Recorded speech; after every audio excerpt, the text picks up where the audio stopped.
if you would like, or stay where you're seated. Ah, the shady spot. Okay, the young and able will stand. The old farts will sit down. Are you going to mention religion? They sit down. No, they lie down. The ancient. All right, we are about to begin. Remember to talk really loud. Pardon me? All right. Good afternoon, and thank you all for joining us here in Rita's garden in a celebration of the life of Rita Diane Choquette. Psalm 23. The Lord is my shepherd, I shall not want. He maketh me to lie down in green pastures. He leadeth me beside still waters. He restoreth my soul. He leadeth me in paths of righteousness for his name's sake. Yea, though I walk through the valley of the shadow of death, I will fear no evil, for thou art with me. Thy rod and thy staff comfort me. Thou preparest the table before me in the presence of my enemies. Thou anointest my head with oil, my cup runneth over.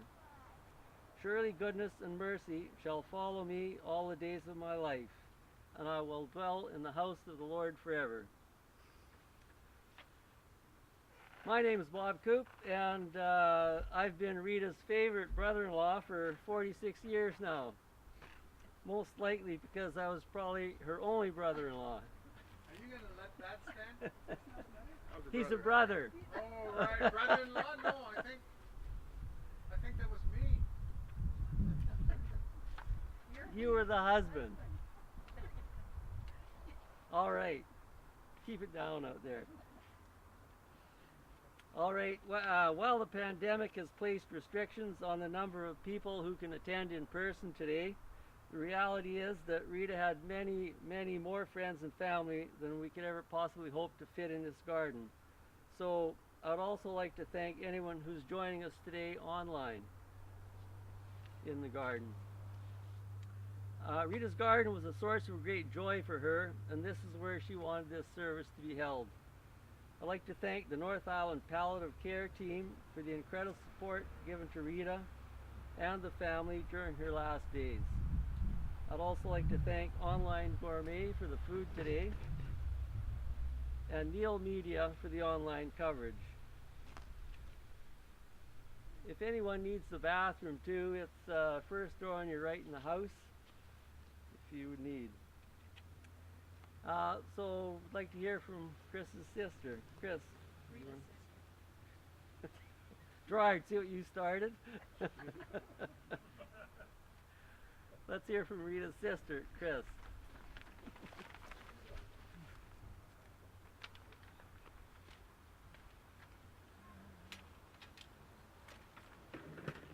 In Rita's 71 years of life, she experienced many changes in unexpected directions, handling them with strength and grace. Rita valued her family and friendships in whatever configuration, always trying to do the best for each member of her family, wanting everyone to get along. She was kind, generous, always up for an adventure, and forgiving of any wrongs that came her way. As you can all see around you, her absolute passion was her flower garden. This garden brought her much joy, quietness, and pleasure in her accomplishments for the day. With a 7-year age gap between us, I wasn't close to Rita as a kid. I always looked up to her and her girlfriends with their stylish outfits and their forever changing hairdos. They were cool in my eyes. One time, Rita and her friends talked to me into letting them cut my hair to look like Twiggy, who was a popular model back in the day with extremely short hair. Of course, I was excited that I was going to be included in one of their experiments. This made me feel pretty special. Mom and Dad had their hands full with her, but always would support her throughout her ups and downs in life. I saw her give this same support to her children and grandchildren. After her marriage ended, I saw this single woman now taking life on even more adventurous. Our mom would often say, Is Rita ever going to slow down? And all who knew her would agree. No, Rita never let her life slow down. Always on the move with something. She was a doer. Rita never really liked to cook, so lucky for her, along came Gerard. Gerard enjoyed cooking and treated her with respect and kindness. You could see the love they had for each other. Traveling was in their blood. Gerard and Rita would just be back from one trip, and she would begin planning and organizing the next place for them to experience. I believe our mom was right. Rita could never slow down. She wanted to experience as much as possible in her life, and she did. Our sister relationship really started later in our lives. Many wonderful memories of our get-togethers, weekend getaways with our mom, lots of laughs, dining out, shopping, and of course, checking out any flower gardens that we passed by. I remind myself that she no longer has to endure the pain of this world. She set an example of such courage.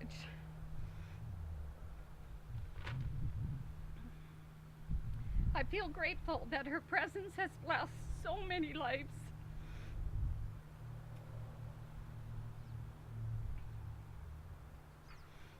Learn to appreciate the good times because you never know when they will be your last good memories of someone.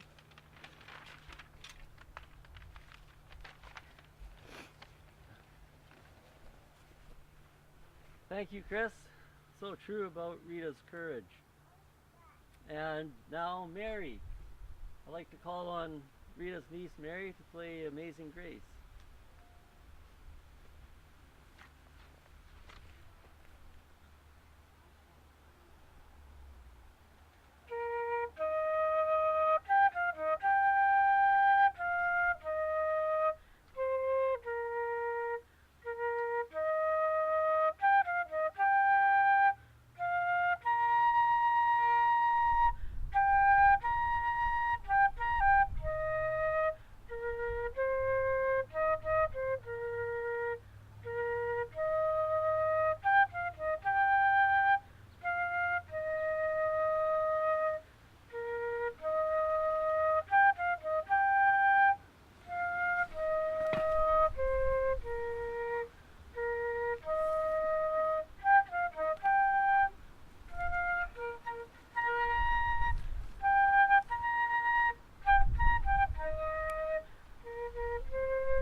Nicely done. Thank you, Mary.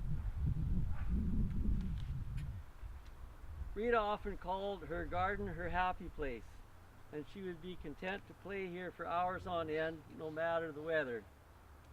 She used to comment that the neighbors thought she was absolutely nuts, hunched over in the wind and rain to make sure her plants were treated just so.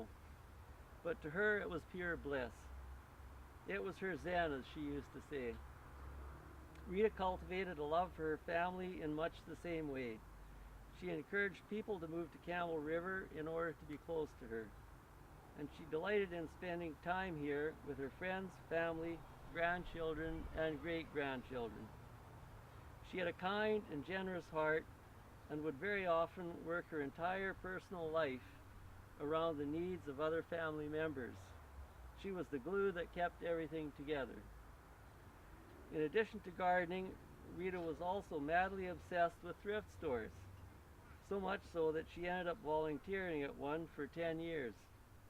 Her gift of time and energy was of course appreciated by the hospital, but secretly she always felt she was the one getting the best of the deal, as she had prime access to all the new items being donated. Rita's love language was giving gifts, and she derived immense pleasure from finding various treasures at the thrift store that she could then give out to others. In retirement, Rita's love of travel expanded, and she visited many new countries, usually either with her loving husband Gerard or her flower-loving friend Monica. She also enjoyed exploring the beautiful island right here at home, and she had many friends and families that went on frequent camping trips with her together. She was a social butterfly and made friends easily. When you became a friend of Rita's, you were a friend for life. Her sudden passing came as a shock to all of us, but every time we see a beautiful flower garden, it's easy to remember Rita and all she blessed us with. Like the perennials she loved to plant in her garden, her presence will always stay with us. In memory of Rita, please have a look at the display shed, or her she shed. And I'm not sure whether she had more flowers or pictures of flowers, but please, there's a box full of flowers. Take some of your favorite flowers home. Rita received a ton of letters and emails in the last while, and the family would read these to her as they came in. She couldn't always respond, but they knew she understood, so thank you. There's not enough time to read them all, but I would like to read a few. This is from Rita's sister-in-law, Carrie. To my sister-in-law, Rita, I will miss our outing on the U-Chuck to Friendly Cove. This was like the first date with Tim's family. Rita and her mom, Elsie, made me feel like I belonged, and Rita helped a lot at our wedding. She was a lot of fun at Harmony Heart dinners, and we all enjoyed having her there. I will miss our many family dinners spent together. We camped together at a lot of places and shared a lot of great stories over the fire. Her favorite camping place was Loveland Bay. Most of all, I will miss her coming over saying, "You're the wiener." I'm not, I can't explain that one. You'll have to ask Gary. She loved to shop at the thrift store where she worked and would bring home many treasures and cool things that she thought we would like. She took joy in doing this for her family and friends. Rita, you were more than a sister-in-law, you were a dear friend. And this is from Rita's niece, Melanie. It is a difficult thing to take the time to write a goodbye. So instead of mourning, I thought I would write down my memories, starting with my earliest. Aunt Rita, you were the aunt that brought the cousins we played with. I remember you giving your kids every opportunity to find themselves and try new things. That was cool. I remember you were the crafty aunt who would make things, especially for Christmas. Your Christmas decorating skills were the best, and I remember specifically my first Christmas with Todd at your house. We loved it. Your love of gardening took a while to grow on me, but now I've caught the bug. You've been a gardening inspiration to me, and I think you've graciously helped me and brought plants to many of my homes, so thank you. We're all going to miss you, and I hope to carry your love for flowers on to the next generation. Melanie. And Mary, you come back up, play one of Rita's favorite songs, Morning Has Broken.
Thank you, Mary. That was beautiful. I'd like to read another letter that came from a friend of Rita's daughter, Dawn.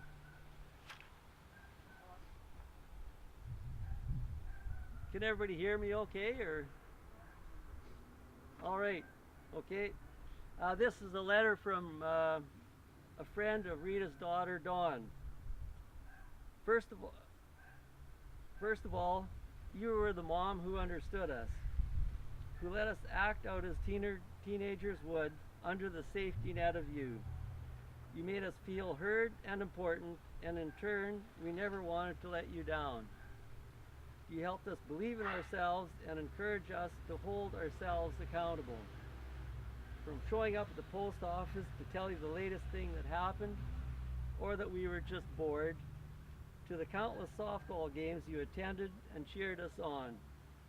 You were always there, and the one we went to for everything. One memory I have of those days was a time when Dawn ran away to Vancouver. I can't remember why she went. I think she had a falling out with her dad. She called me to tell me she was leaving. I listened. I begged her not to go. But I went off and saw her off at the bus depot. Then I went home and called you. You didn't get mad or question me. You thanked me and took off to Vancouver right away.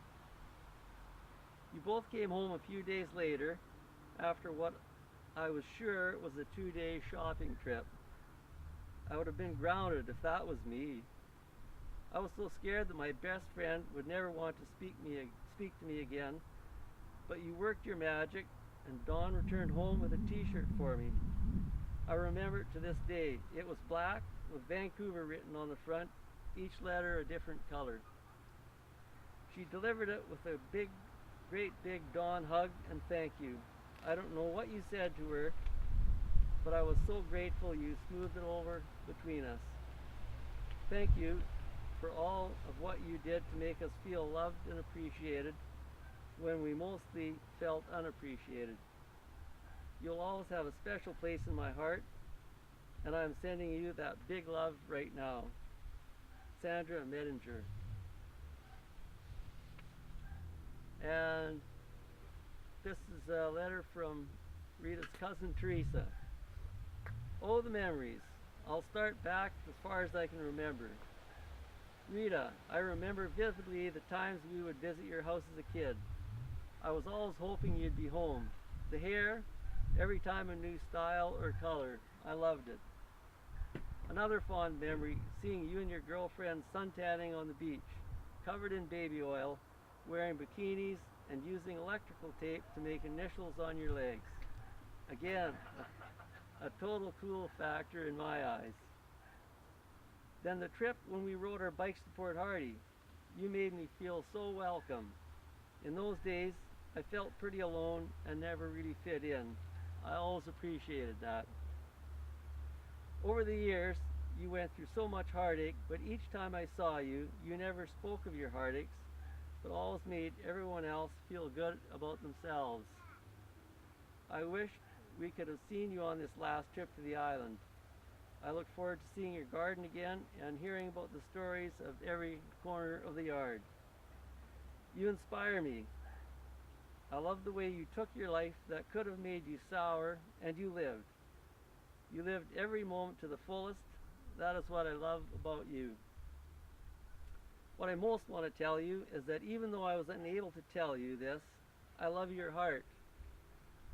I love who you are. I love how you held your family, our family, together with your genuine interest in all of us. I wish I could hug you right now. I may never see you again, but I always remember knowing you. May peace be within you. Teresa Lynn. And finally, a letter from Rita's brother, Gary. Rita, to my beautiful sister, I am really troubled by the situation you're in. My earliest memories of us was the way we would fight on our traveling camping trips with a family. We would fight, and Dad would swing out with his free arm. We would lean back just far enough so he couldn't reach us. You became a real problem for Dad with your early interest in boys. Dad would get so mad when Johnny Stewart would come up the gravel driveway spinning the tires in his '57 Chevy. But then he would go outside and be friends with these guys. You were so pretty and developed way too early. I thought you were a real cool sister when you invited me and my friend to a couple of parties. I remember you bringing me home totally drunk and sick. When you married Dawn, I lost touch with you for a long time. I was happy when you found your soulmate in Gerard and you guys got to see so much of the world. If I don't see you again or talk to you again, I believe I will in the heavenly glory land of the sweet by and by. We shall meet on that beautiful shore. You are very special and I love you very much. Gary. Gerard, did you want to say a few things?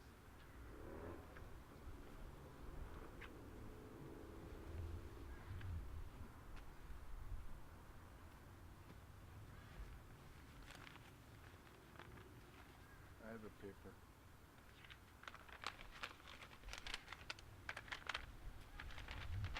This is a letter I wrote to Rita. From the day I met you, I knew you were my match. I remember talking to you about how unfair it was that it was always a man who had to propose marriage. Not long after that, we went to our favorite Chinese restaurant in Parksville. When the fortune cookies came, my cookie said, "Gerard, will you marry me?"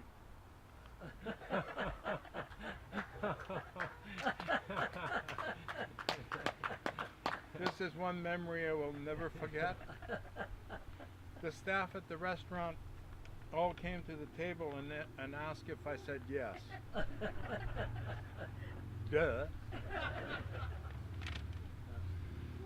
We bought this house because after seeing the beginning of a great garden in this yard, Rita would not even look at any other houses. I helped Bob build a garage while you started working on your garden. You kept asking me to dig more flower beds, and I did. You would come home with new flowers, and my standard line was, "Where are we going to put this?" Travel came next. Cuba, France, Germany, river cruises from Holland to Bucharest, Costa Rica, and that's not counting the trips to the USA. We also camped with Tim's family and our good friends here on the island and as far as Gun Lake. I know I'm rambling, but Not at all. when you found out you had lung cancer, you immediately organized all your affairs and arranged your own funeral services. We continued to have our daily garden tour almost every day and have our break on the deck with a glass of wine. Hers was always smaller than mine. Your last garden tour was 3 days before you died.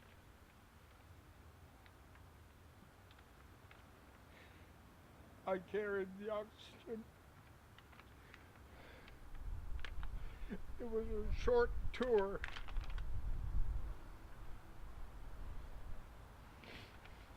And you know, through all this,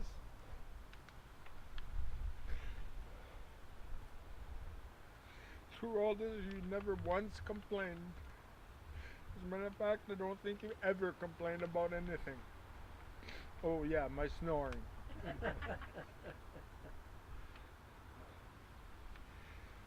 You did so many things for me. Your love and support for me is what kept me going in my dark moments. What is important to say is that I love you, Rita, with all my heart and soul. I miss you so much.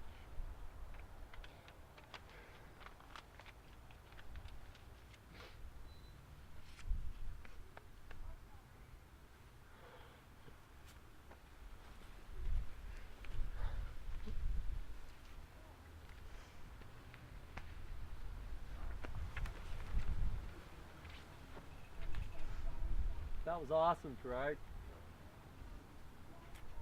I'm going to call Mary up for our last song, but if anybody has anything that we missed or they'd like to add or want to say, come on up after Mary plays, and we'll love to hear you then. Mary? And this song is fittingly called In the Garden.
Yes, thank you, Mary. That was beautiful.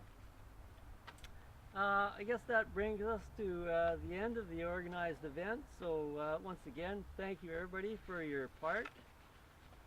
There's beverages and food at the table there, so walk around, enjoy. Don't forget to take some of those favorite flower pictures, eat up, and except you guys online, sorry, no food for you today. Anyways, thank you all. It's been great.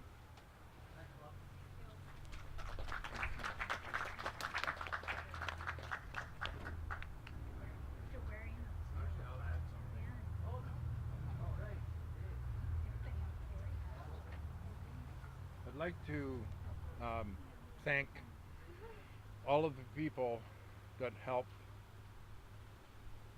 make this celebration of life a success.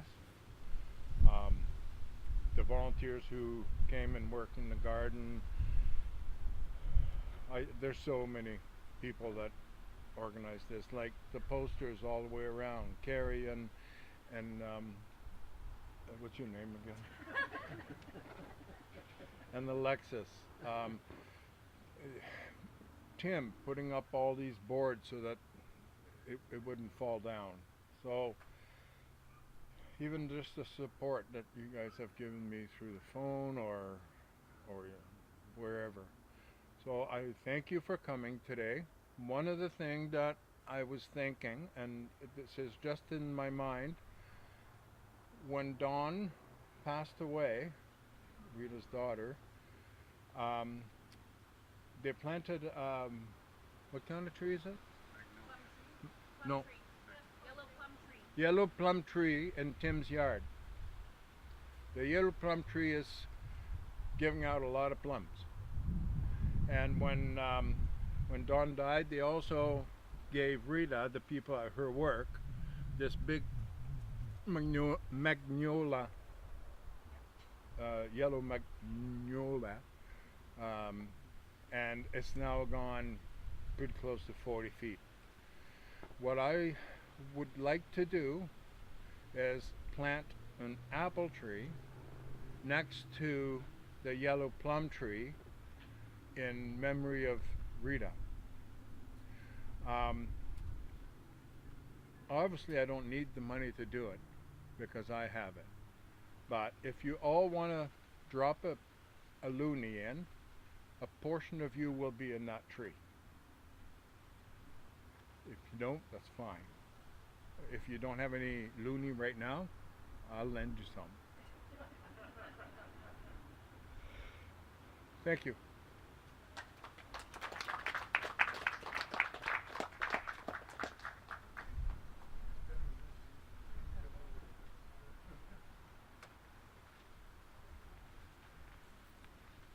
Hey, old man, that's a guy.